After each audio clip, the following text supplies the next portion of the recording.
الحمد لله رب العالمين والصلاة والسلام على أشرف الأنبياء والمرسلين أما بعد فأعوذ بالله من الشيطان الرجيم بسم الله الرحمن الرحيم ألف لام ميم را تلك آيات الكتاب والذي أنزل إليك من ربك الحق ولكن أكثر الناس لا يؤمنون صدق الله العظيم۔ اللہ پاک کی حمد و ثنا اور قائد و جہاں نبی مکرم تاجدار عرب و عجم سید المرسلین خاتم النبیین رحمت للعالمین کی ذات گرامی پر درود و اسلام کے بعد رب کائنات کا احسان عظیم ہے کہ ہم خلاصہ قرآن کی اس مجلس میں آج پھر حاضر ہیں۔ گزشتہ مجلس میں ہم نے سورہ یوسف کے خلاصہ اور اس کے اہم مضامین پر گفتگو کی تھی۔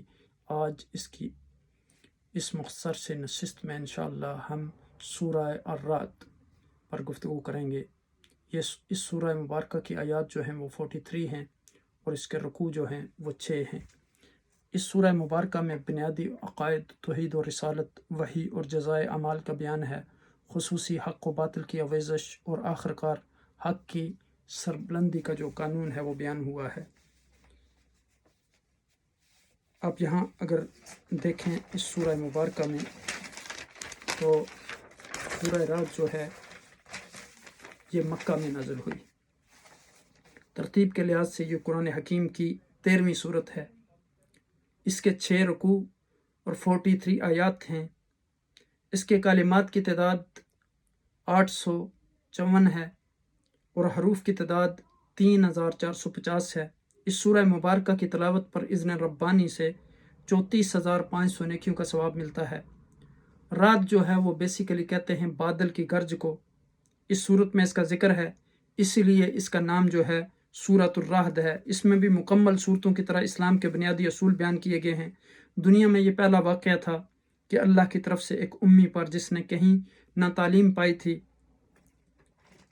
مسلسل تھوڑی تھوڑی مدت کے بعد وقفہ سے ایک عظیم الشان کلام نازل ہوا، جس میں انسانیت کے لیے سارے راز کھول کر ان کو سمجھا دیا گیا، جس کے ذریعے انسانوں کو ایک مکمل ضابطۂ حیات اور دستور عمل عطا کیا گیا، جو ہمیشہ کے لیے ان کے لیے روشنی کا جو ہے اس کو معیار بنا دیا گیا، رہنمائی کا معیار بنا دیا گیا، ہدایت کا معیار بنا دیا گیا، روشنی کا معیار بنا دیا گیا۔ جو بھی اس پر عمل کرے گا اس کو دنیا اور آخرت کی دونوں کامیابیاں ملیں گی۔ پھر تعلیمات قرآنی اس صورت میں اس طرف توجہ دلائی گئی ہے کہ قرآن سرتاپا سچی اور اصلی باتوں سے پر ہے۔ یہ سر جو ہے حقیقت کا اظہار ہے اس کتاب میں۔ اس میں کوئی شک و شبہ والی گنجائش نہیں۔ یہ انسان کے پاس اس کے پیدا کرنے والے کا پیغام ہے۔ اللہ عز و جل نے اپنے رسول نبی مکرم تاجدار عرب و عجم صلی اللہ علیہ وسلم کو یہ کتاب تمام انسانوں کی ہدایت کے لیے دے کر بھیجا ہے، اس لیے اس کی سچائی میں شبہ مت کرو۔ یہ تم کو بتاتی ہے کہ عالم کو، تمام چیزوں کو بنانے اور پیدا کرنے والا ایک اللہ ہی ہے۔ وہی بادلوں کو اکٹھا کرتا ہے، میਂہ برساتا ہے، بادلوں کی کڑک اور گرج اسی کی حمد کرتی ہے، فرشتے اسی کی ثنا و صفت میں مشغول رہتے ہیں۔ اسی نے اس کتاب مبین کی حفاظت کا ذمہ اٹھایا ہے۔ اس میں کوئی زیر زبر پیش مد چینج نہیں کر سکتا۔ ان نحن نزلنا الذکر و ان لہ لحافظون کا ارشاد اسی نے فرمایا کہ ہم نے اس کتاب کو نازل کیا اور ہم اس کی حفاظت کرنے والے ہیں۔ پھر انسان کو توجہ دلائی گئی کہ یہ دنیا دارالعمل ہے، اس کے ہر کام کا بدلہ جو ہے وہ آخرت میں ملے گا۔ کہ نہ ماننے والوں کے لیے جنت اور نافرمانوں کے لیے جو ہے وہ جہنم تیار ہے۔ قیامت کے دن ہر ایک کے اعمال کا حساب لیا جائے گا اور جو جہاں کا مستحق ہے اسے وہاں بھیج دیا جائے گا اس کے اعمال کے مطابق۔ غرض اس سورہ میں اللہ کی وحدانیت اور اس کی صفات کی تشریح کی گئی، اور پھر انسانوں کے لیے اللہ اور اس کے رسول صلی اللہ علیہ وسلم، قرآن، ملائکہ، جنت، دوزخ اور اس پر ایمان لانا، ان کے لیے اس کو ضروری قرار دیا گیا۔ پھر یہاں آپ دیکھیں اس آیہ کریمہ میں رب کائنات نے فرمایا کہ اللہ یعلم ما تحمل کل انثی وما تغید الارحام وما تزداد وکل شیء عندہ بمقدار۔ اللہ جانتا ہے جو کچھ ہر مادہ کے پیٹ میں ہے وہ اٹھاتی ہے، اور رحم جس طرح سکڑتے ہیں اور جس قدر بڑھتے ہیں ہر چیز اس کے ہاں مقرر ہے۔ عالم الغیب والشہادہ تل کبیر المتعال، وہ ہر نیا اور عیاں کو جاننے والا ہے، سب سے بدتر اور برتر اور اعلیٰ رتبہ والا ہے۔ اب یہاں دیکھیں کہ پھر سورہ رعد میں 5 باتیں بیان کی گئیں۔ اس سورہ مبارکہ میں قرآن کی حقانیت بیان کی گئی، قیامت کا تذکرہ کیا گیا، رسالت کا تذکرہ کیا گیا، توحید کی حقانیت بیان کی گئی، متقین کی صفات اور اشکیا کی 3 علامات، پھر قرآن کی حقانیت۔ اور یہ نقطہ یہاں قابل ذکر ہے کہ جن صورتوں کا آغاز حروف مقطعات سے ہوتا ہے، ان کی ابتدا میں عام طور پر قرآن کا ذکر ہوتا ہے۔ ان مخالفین کو چیلنج کرنے کے لیے جو قرآن کریم کو معاذ اللہ انسانی کاوش قرار دیتے تھے۔ پھر توحید کی حقانیت، صورت کی ابتدا میں اللہ کے وجود اور اس کی وحدانیت کے دلائل بیان کیے گئے کہ آسمان اور زمین، سورج اور چاند، دن اور رات، پہاڑوں اور نہروں، غلجات اور مختلف رنگوں، ذائقوں اور خوشبوؤں والے پھلوں کو پیدا کرنے والا وہی ہے۔ موت اور زندگی، نفع اور نقصان اس اکیلے کے ہاتھ میں ہے۔ اللہ نے انسانوں کی حفاظت کے لیے فرشتے مقرر کر رکھے ہیں۔ قیامت کے دن میں بحث و جزا کو ثابت کیا گیا ہے۔ یہ ایک مسئلہ تھا جو مشرکین کی سمجھ میں نہیں آتا تھا۔ وہ اللہ کے وجود کا اقرار بھی کرتے تھے، اسے ارض و سما کا خالق بھی تسلیم کرتے تھے، لیکن مرنے کے بعد دوبارہ زندہ ہونے کا انکار کرتے تھے۔ مشرکوں کو تو اس بات پر تعجب ہوتا کہ مردہ ہڈیوں میں زندگی کیسے ڈالی جائے گی، جبکہ در حقیقت باعث تعجب بعث بعد الموت نہیں ہے، بلکہ ان لوگوں کا تعجب ہے، یہ کہنا باعث تعجب ہے۔ پھر رسالت کے ہر قوم کے لیے کوئی نہ کوئی رہنما اور پیغمبر بھیجا گیا۔ اہل تقوی اور حقیقی عقل مندوں کی 8 صفات بیان کی گئیں کہ وہ وفاداری کرنے والے ہیں، اللہ کے عہد کو پورا کرنے والے ہیں، عہد شکنی کے مرتکب نہیں ہوتے، صلہ رحمی کرتے ہیں، جن کے رشتوں کو اللہ نے جوڑنے کا حکم دیا ہے انہیں جوڑ رکھتے ہیں، خوف خدا اپنے رب سے ڈرتے ہیں، پھر خوف آخرت پر حساب سے خوف رکھتے ہیں، صبر اللہ تعالیٰ کی رضا کے لیے صبر کرتے ہیں، نماز کی پابندی یعنی نماز کو قائم کرتے ہیں۔ پھر اسی طرح یہاں بتایا گیا کہ صدقہ کرنے والے ہیں، یعنی اللہ کے دیے ہوئے مال میں سے خفیہ اور اعلانیہ خرچ کرتے ہیں، برائی کا بدلہ اچھائی سے دیتے ہیں۔ ان کے مقابلے میں اشقیاء کی 3 علامات بیان کی گئیں۔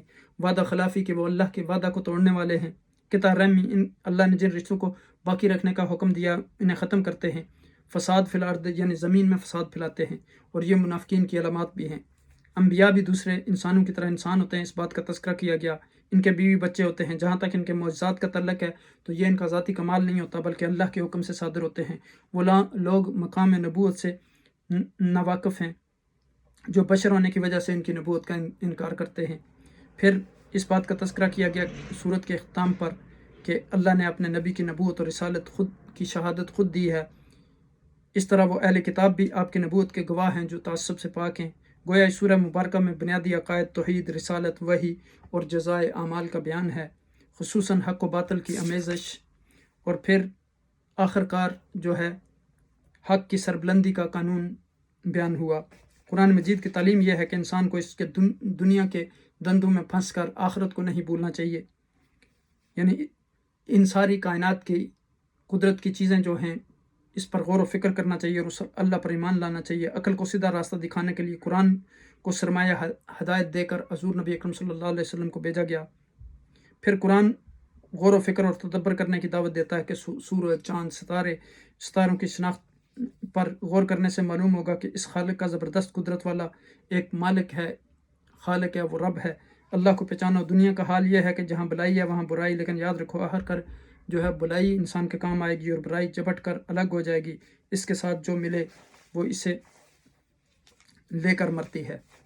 ان چیزوں کا اعادہ اس سورہ مبارکہ میں کیا گیا، اور آخر میں اس آیت پر اس سورہ کا اختتام ہوتا ہے کہ وَيَقُولُ الَّذِينَ كَفَرُوا لَسْتَ مُرْسَلًا قُلْ كَفَىٰ بِاللَّهِ شَهِيدًا بَيْنِي وَبَيْنَكُمْ وَمَنْ عِندَهُ عِلْمُ الْكِتَابِ۔ اور کافر کہتے ہیں کہ آپ پیغمبر نہیں ہیں، فرما دیجئے میری رسالت پر میرے اور تمہارے درمیان اللہ بطور گواہ کافی ہے، اور وہ شخص بھی جس کے پاس صحیح طور پر آسمانی کتاب کا علم ہے۔ گویا اس سورہ رعد میں ذات باری تعالیٰ کی نشانیاں بیان کی گئیں، ہمیشہ حق اور نفع رسانی کو بقا ملتی ہے، اس بات کا تذکرہ کیا گیا۔ مومن اور منکر کی مثال بنا اور نابینا کی جیسی ہے، پھر یعنی مومن اور منکر کی، مومن کی مثال جو ہے وہ بنا جیسی ہے اور منکر کی نابینا جیسی۔ پھر اس بات معجزہ طلب کرنے والوں کو جواب دیا گیا، منکروں پر عذاب خدا نازل ہوگا، اس بات کا تذکرہ کیا گیا۔ اللہ سبحانہ وتعالیٰ ہمیں اس سورہ مبارکہ کے مضامین پر عمل کرنے کی توفیق عطا فرمائے، ان آیات مبارکہ پر عمل کرنے کی توفیق عطا فرمائے، اور ہمیں قرآن حکیم کو صحیح طریقے سے پڑھنے، سمجھنے اور اس پر عمل کرنے اور اس میں غور و فکر اور تدبر کرنے کی توفیق عطا فرمائے، اور قرآن حکیم کا پیغام دوسروں تک پہنچانے کا ہمیں ذریعہ بنائے۔ جزاکم اللہ خیر، وما علینا الا البلاغ، السلام علیکم ورحمۃ اللہ وبرکاتہ. پلیز اس ویڈیو کو دوسرے لوگوں کے ساتھ ضرور شیئر کریں اور ہمارے چینل کو سبسکرائب کر لیں تاکہ یہ تمام قرآنی ویڈیوز آپ تک پہنچتی رہیں. جزاکم اللہ خیر. السلام علیکم ورحمۃ اللہ وبرکاتہ.